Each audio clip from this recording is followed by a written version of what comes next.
ones. It doesn't.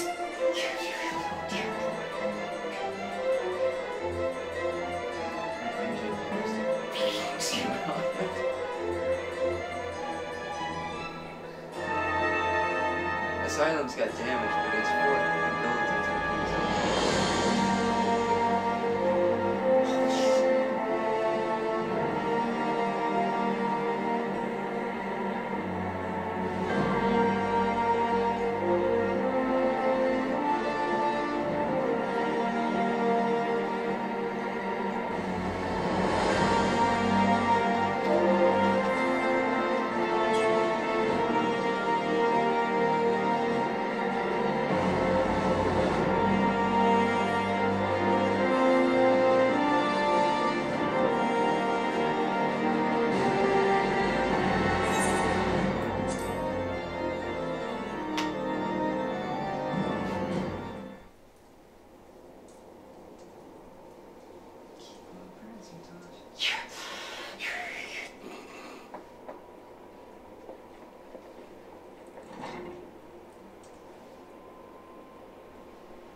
Estinian.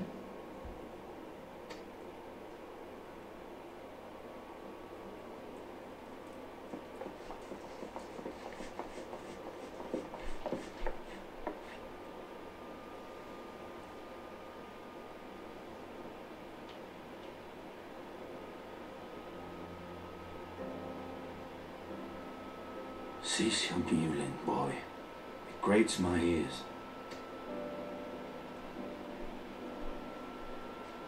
Forgive me. When I saw you awaken, I could not... It was such a relief. We feared you might never wake up. Now, Estinian. If Master Alphino thought any less of you, you would still be Nidhogg's plaything. Or dead. Aye, 'twas but a jest.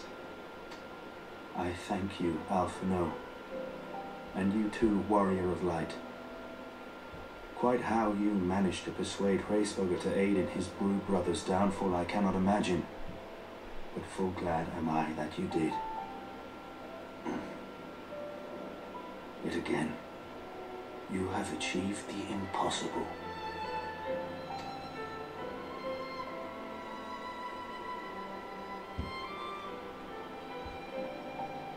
I, for my part, owe you an apology.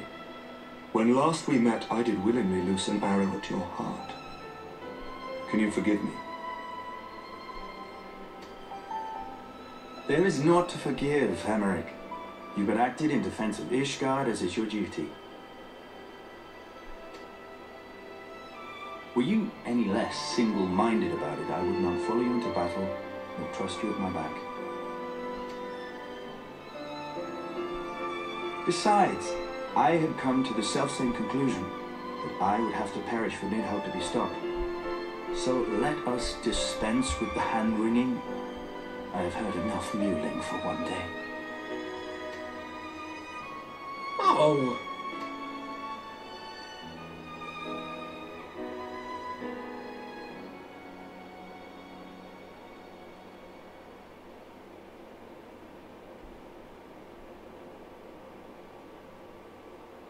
The tendrils of Nidhogg's foul presence bound up every fiber of my being, usurping my senses, but I yet retained some trace of awareness.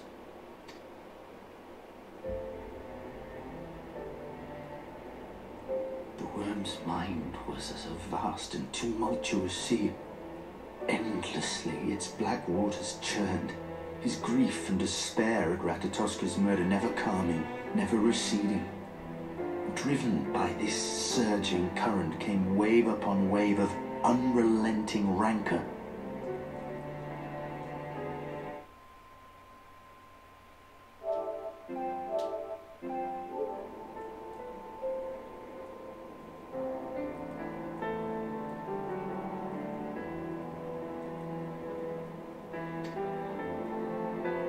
It was the very image of my own heart.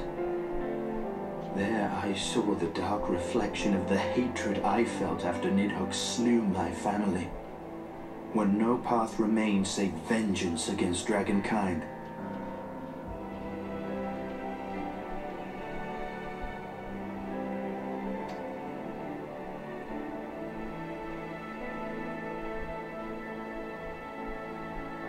Neither one of us had a choice.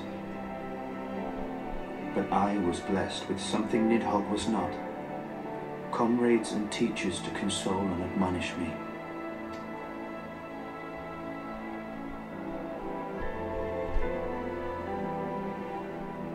Had I not had them to gainsay my obsession, it would surely have consumed me as Nidhogg's did him, and we would have been in all respects alike.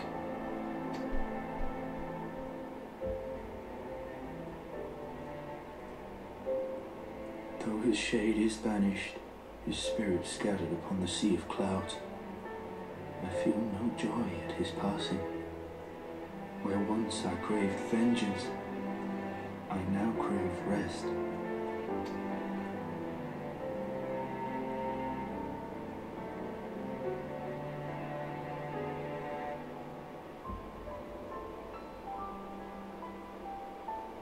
Lord Commander, my hunt is at an end. I would lay down the mantle of Azure Dragoon.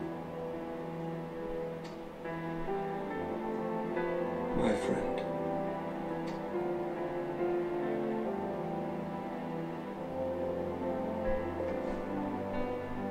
He has tired himself with too many words. I doubt not that he will make a full recovery, but he must be allowed some few days of quiet.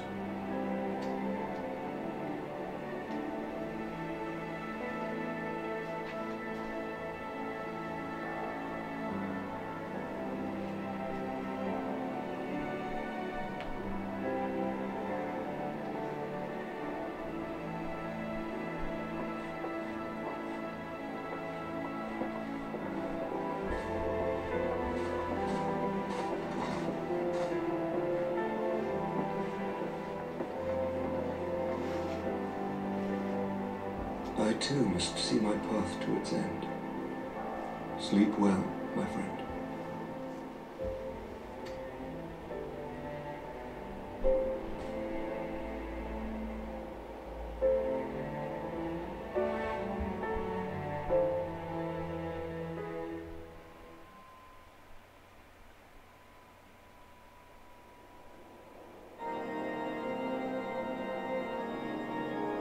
Following the battle with Nidhogg on the steps of Faith, Sir Emeric called an assembly that he might make his final proclamation as acting head of state.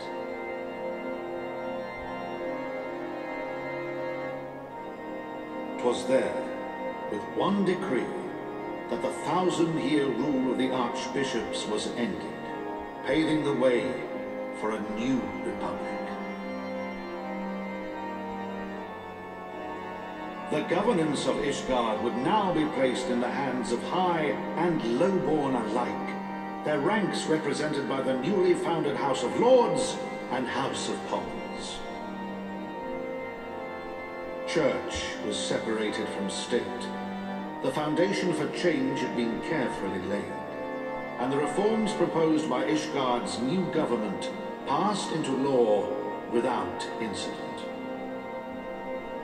His duty done, Emeric de Burrell gladly stepped down from the Archbishop's dais, only to be raised unto the highest seat in the House of Lords.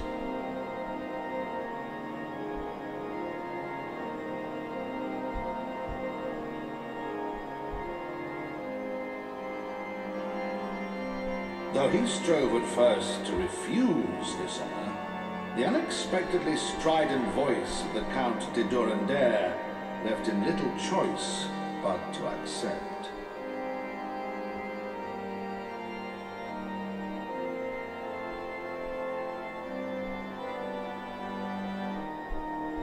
And so it was that the winds of gentle revolution came to stir.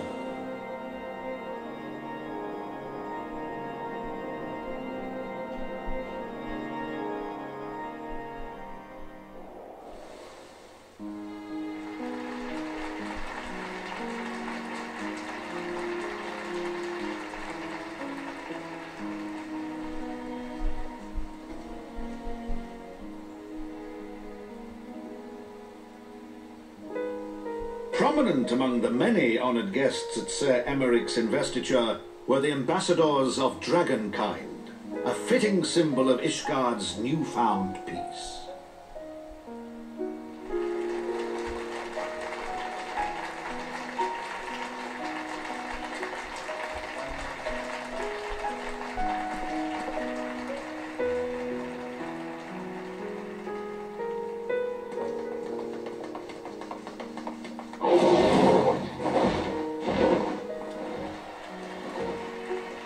The people looked on in awe as he soared through the heavens on dragonback, and by their cheers did they hail him an azure dragoon